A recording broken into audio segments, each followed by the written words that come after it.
전도서 9장 7절부터 12절 말씀까지입니다. 7절 말씀을 보면 너는 가서 기쁨으로 내 음식물을 먹고 즐거운 마음으로 내 포도주를 마실지어다. 이는 하나님이 내가 하는 일들을 벌써 기쁘게 받으셨음이니라. 자, 이 말씀의 흐름을 좀 파악을 합시다. 전도서 9장에서는 어떤 얘기가 있냐면 소위 말하는 운명론이에요. 운명론. 우리 특별히 동양 사람들은 굉장히 이 운명론에 많이 치중되어 있습니다. 특별히 우리나라 사람들은 신년이 되면은 토종비결 같은 걸 보죠. 그리고 또 매일매일 자기의 어떤 그 띠, 자축인묘, 진사오미, 신유술에 그래서 뭐 나는 개띠요, 나는 소띠요, 나는 말띠요, 나는 토끼띠요, 나는 돼지띠요, 나는 범띠요, 뭐 용띠요 이러면서 그 짐승을 상징하는 그 12지신이거든요. 그 12지신을 상징하는 그런 그 짐승들을 쭉 나열해 놓고 자기가 난 날, 난시 뭐 이런 걸 다 따져가지고 더 대입을 해요. 그리고 나서는 자기 인생의 팔자를 이렇게 점치기도 하고 그리고 결혼할 때도 그런 걸 가지고 이제 궁합을 보죠. 그리고 이제 뭐 인생의 어떠한 그 흐름이라든지 운명 이런 거 숙명론을 사람들은 굉장히 따지기를 좋아해요. 요즘 사람들은 또 옛날 사람하고 달라요. 옛날 사람들은 이제 한자 가지고 이제 그런 걸 하고 요즘은 사람들은 무슨 타로점 같은 걸 봐요. 카드를 이렇게 뽑아가지고 타로점을 치고 또 별점 이런 걸 봐요.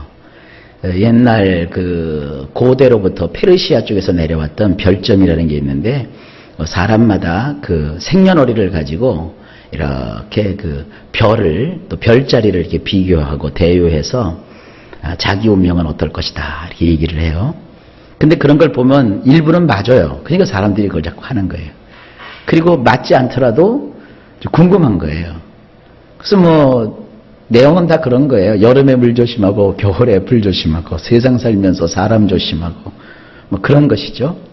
그리고 또 요즘은 또 혈액형 가지고 뭐 A형이다, B형이다, O형이다, AB형이다. 그래서 혈액형 가지고도 따지기도 하고요.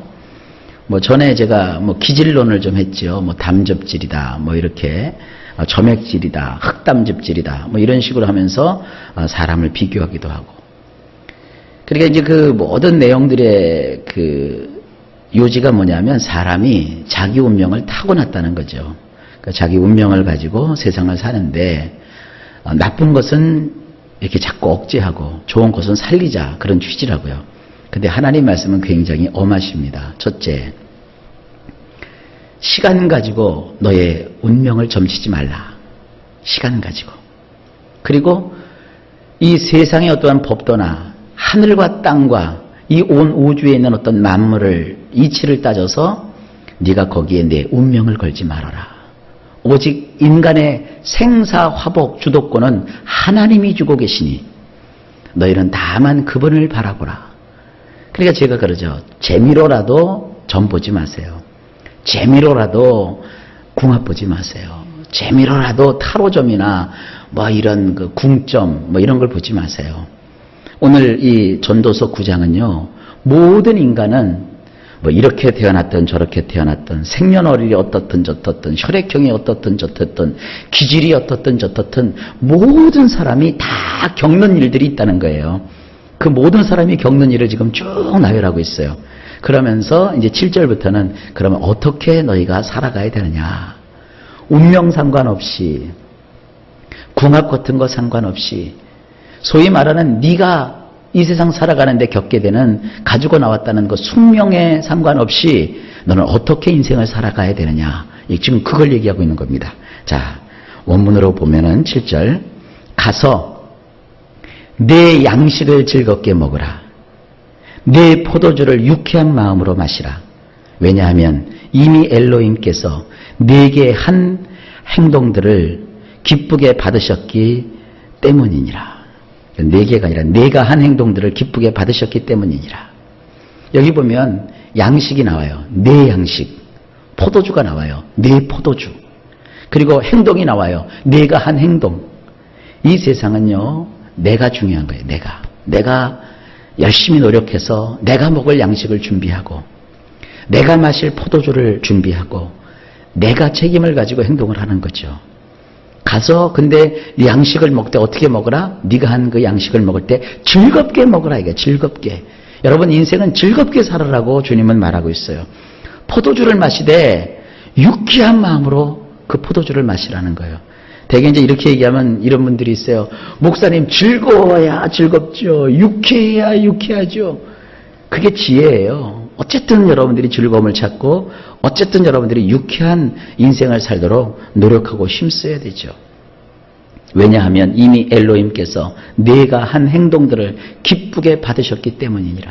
하나님은요 우리의 그 존재 자체를 다 사랑하세요. 우리가 존재하고 살아가는 것 자체를 하나님이 기뻐하세요. 그러니까 내가 노력하고 힘써서 내가 먹을 양식을 준비하고 내가 누릴 포도주를 준비하고 내가 땀 흘려 수고하고 일하면서 그곳에서 보람을 찾고 즐겁게 유쾌하게 너의 인생을 살아라. 이것이 굉장히 중요하다는 거죠. 8절 넘어가 봅시다. 내 의복을 항상 시게 하며 내 머리에 향기름을 그치지 아니하도록 할지니라. 원문이 이렇습니다. 언제든지 내 외투들을 하얗게 할 것이며 내 머리를 기름지게 하는 것을 부족하게 하지 말라. 우리 외양, 우리 겉모습이죠. 여기 보면 성경은 참 그 옷 입는 걸 또 얘기하네요. 여기서 외투를 하얗게 하래요. 이 당시만 해도 염색술이 그렇게 발달하지 않았습니다. 근데 사람들이 옷을 입어도 고무틱틱한 이런 오중충한 계통의 옷을 입으면 별로 세탁을 잘 안 해요. 티가 잘 안 나니까. 근데 하얀 옷을 입으면 그거 뭐 매일 세탁을 해야 되잖아요. 되게 이제 남자들은 정장을 입을 때 이 와이셔츠를 입는데 이 와이셔츠를 보면 새카매져요. 금방 손목이고 목둘레고 뭐 조금 식사 잘못하면 여기 뭐 그냥 빨간 거 튀고 다 묻어요. 그러니까 하루 입고 나서 그걸 벗어서 또 빨아야 돼요. 근데 그러지 않고 칙칙하고 고무틱틱하게 막 그거를 한 달을 입었다고 생각해 봅시다. 그 사람이 완전히 거짓골이 되지 않겠어요?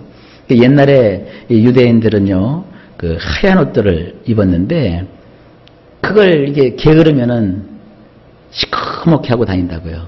근데 그렇게 하지 말아라. 깔끔하게 깨끗하게 하얗게 해서 옷을 입고 다녀라. 그리고 머리에 기름을 바르라고 했는데 지금 사람들이야 뭐 머리에 기름 같은 걸 이렇게 중요시 여기질 않죠. 대신에 이제 머리에 세팅을 하느라고 젤이나 뭐 무스나 뭐 또 이렇게 스프레이 같은 걸 뿌려갖고 머리에 틀을 잡는데 원래 이 머리에다가는요 기름을 발랐어요.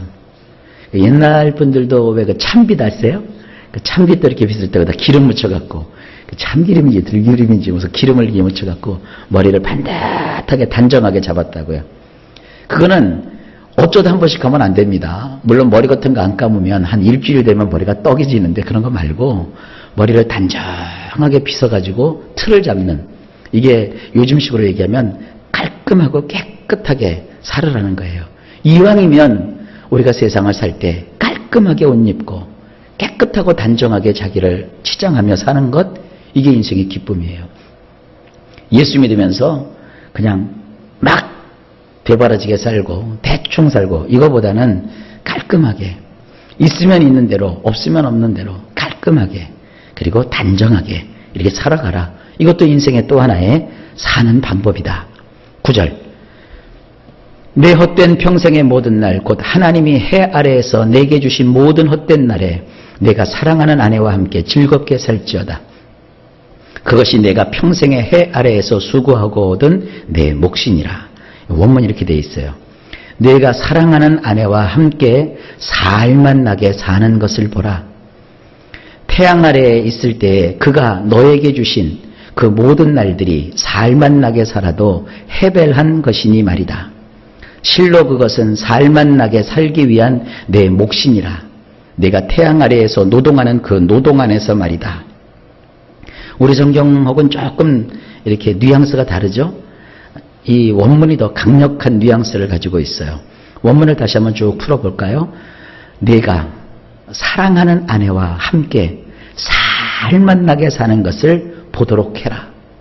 내 눈으로 네가 뭐를 바라봐야 되느냐 하면 내 사랑하는 아내와 함께 살만 나게 사는 것을 쳐다보도록 해라. 아내와는요 살만 나게 살아야 돼요. 그리고 얘기합니다. 태양 아래에 있을 때 그가 바로 하나님이 너에게 주신 그 모든 날들이 살만 나게 네가 산다고 해도 다 해바란 것뿐이 아니냐, 다 헛되고 덧없는 거 아니냐, 이것이 인생이다. 그러니 실로 그것은 살만 나게 살기 위한 내 몫이니라.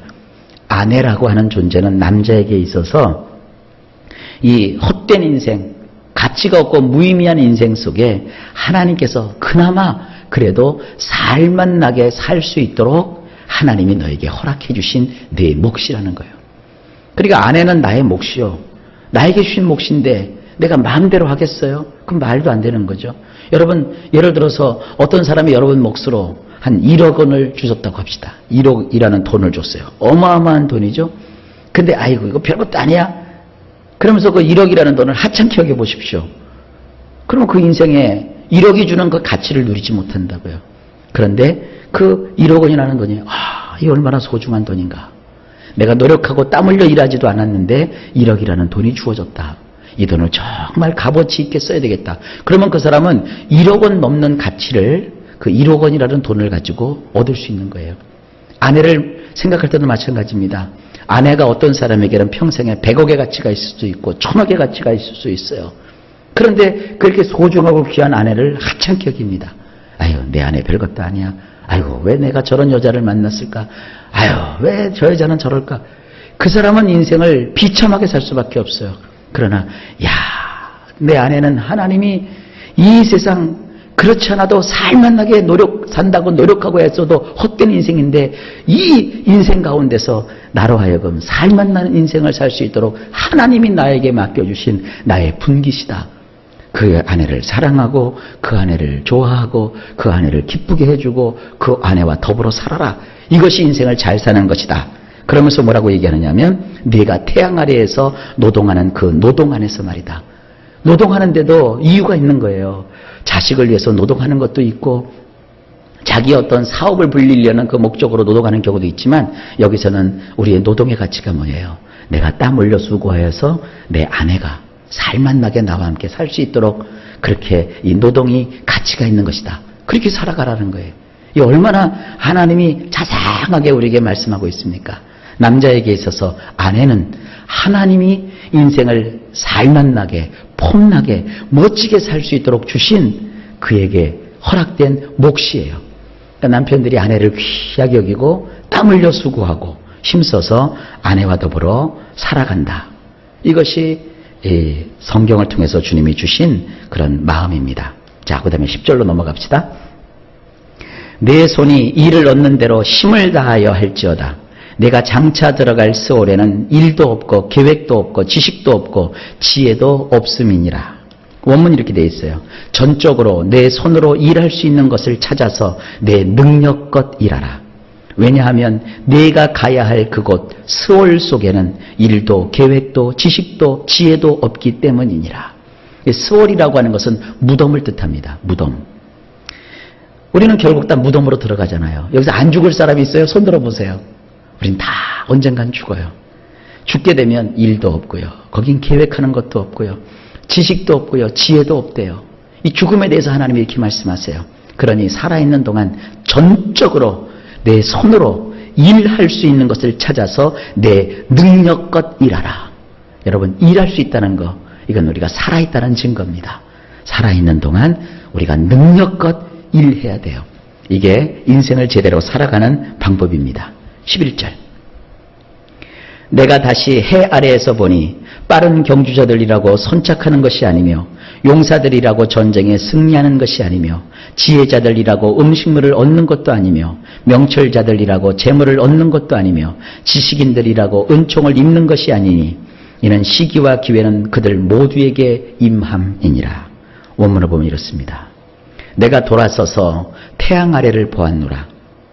실로 날랜 자들이라고 질주하는 것이 아니며 강한 자들이라고 싸움을 벌이는 것이 아니고 또한 지혜로운 자들이라고 양식이 있는 것도 아니며 또한 분별할 줄 아는 자들이라고 부한 것도 아니고 또한 아는 것이 있는 자들이라고 호의가 있는 것이 아니니 때와 기회는 누구나 만나게 마련이니라. 이건 굉장히 인생을 살면서 우울하고 열등의식에 빠진 사람에게 큰 힘을 줍니다.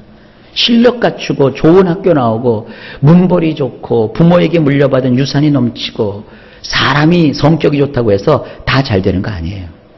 그러지 못한 사람에게도 뭐가 오느냐? 때가 오고 기회가 와요. 문제는 뭐냐면 사람은 자기에게 주어질 언젠가는 올 그 때를 준비해야 돼요. 언젠가는 주어질 그 기회를 우리가 노릴 줄 알아야 돼요. 이 세상은요, 타고난 팔자대로 사는 거 아니에요. 아무리 성경을 들여봐도 타고난 팔자대로 사는 거 아닙니다. 못났어도 기회가 와요. 아무리 세상 사람들이 모절이라고 해도 그에게도 어떤 때가 온다고요. 그러니까 이 세상을 살아가는 데 있어서 힘 있고 권력 있고 권세 있고 많이 배우고 똑똑하다고 해서 다 잘 되는 거 아닙니다. 그러지 않은 사람에게도 기회가 오고 때가 오는 거예요. 이게 인생이라는 것이죠. 너무 우울하게 생각하지 마세요. 너무 비참하게 생각하지 마세요. 누구에게나 하나님은 때를 주시고 기회를 주신다고 말씀하고 있기 때문입니다. 마지막 12절 말씀입니다. 분명히 사람은 자기의 시기를 알지 못하나니 물고기들이 재난의 그물에 걸리고 새들이 올무에 걸림같이 인생들도 재앙의 날이 그들에게 호련히 임하면 거기에 걸리느니라. 원문 이렇습니다. 실로 또한 사람은 그 때를 알지 못하나니 물고기들이 나쁜 그물에 잡히게 됨과 같이 새들이 새 그물에 잡히게 됨과 같이 사람의 아들들도 그와 같은 것들에 걸리게 되나니 곧 나쁜 때가 갑자기 그들 위에 떨어지면 그러하느니라. 인생을 살다 보면 이렇게 그물처럼, 새에게는 새 그물처럼, 물고기에는 물고기를 잡는 나쁜 그물처럼 그런 것들이 갑자기 임해서 그들을 걸리게 만드는 일이 있을 수 있다는 거예요. 인생을 살다 보면 여러분 한두 번은 나쁜 때를 겪지 않습니까? 그런 나쁜 때가 갑자기 그 사람에게 임하면 그가 무슨 배웠다고 해도 힘이 있다고 해서 그거 건드리는 거 아닙니다. 거기서 무너져요. 근간에 어떤 유명한 경제인 하나가 그가 저지른 비행 때문에 지금 구속당했어요. 그 돈 많은 사람이 돈 갖고 뭘 못하겠어요. 그러나 인생의 그 나쁜 때를 그가 만난 거예요. 그물과 같이 덧침할 때가 있어요. 그러면 아무리 잘났어도 다 기가 꺾이게 되어 있는 거예요. 때로는 질병에 덫에 걸리기도 해요. 한창 잘 나가던 사람이 갑자기 질병에 걸려갖고 무너지기도 하고요. 어떤 사람은 그 범죄함 사건에 연루가 돼가지고 가던 길을 멈추게 되고요. 이게 인생이라는 거예요. 이것은 누구나 나쁜 일을 다 겪을 수 있으니까 조심하며 살아라 이거예요. 그래서 인생이라는 것은요, 잘난 것도 없고요, 그렇다고 비참하고 모자라는 것도 없어요.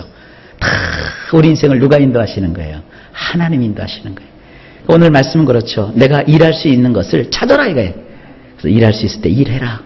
그리고 남자들은 너의 아내와 참 살만나게 살 수 있도록 애써라. 그리고 인생이라고 하는 것 자체가 그렇게 운명론이고 숙명론으로 사는 것은 아니다. 우리는 뭘로 살아요? 하나님의 은혜로 사는 거예요. 하나님의 은혜로. 그리고 오늘도 은혜를 주셔서 여러분 땀 흘려 수고하고 애쓰시며 하나님의 영광을 바라보는 복된 한 날 되시길 예수님의 이름으로 축복합니다.